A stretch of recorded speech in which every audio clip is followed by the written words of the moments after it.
While it was beginning to appear that the deadly US-Iran war in West Asia was nearing its end, a series of strikes and counterstrikes on May 7 could reverse all the progress made so far. Is the world staring at yet another oil crisis as nearly 1,500 tankers are still stuck in the Strait of Hormuz? Let's understand.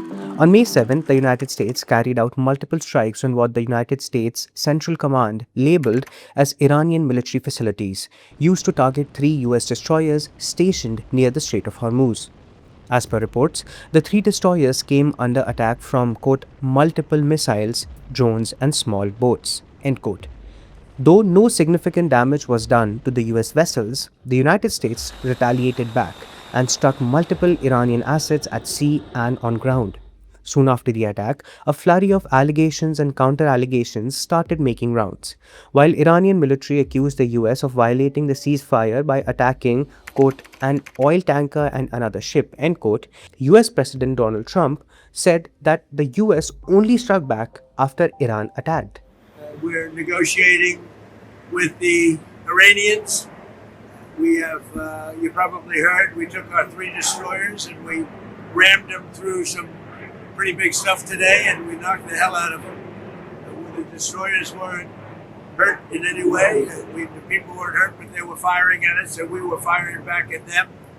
He also reiterated that though he is still open to discussions, he will strike Iran much more violently and harder if there was no deal soon. They trifled with us today. We blew them away. They trifled. I call that a trifle. I'll let you know when there's no ceasefire. You won't have to know. If there's no ceasefire, you're not going to have to know. You're just going to have to look at one big glow coming out of Iran. And they better sign their agreement fast. President Trump launched Operation Project Freedom on May 4 to effectively reopen the Strait of Hormuz.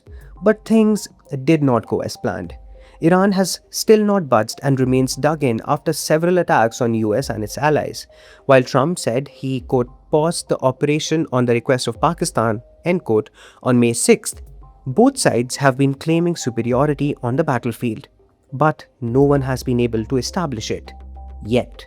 These events follow what has already been a delicate ceasefire between the US and Iran.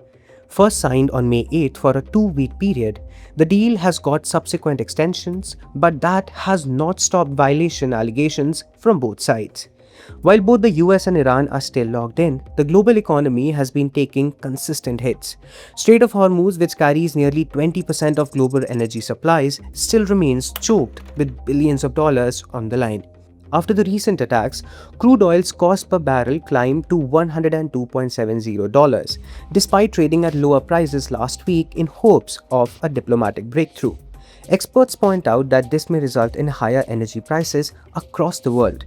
Even as the world watches and waits for what's next in US-Iran war, the global economy is staring at a long crisis up ahead with no clear end in sight.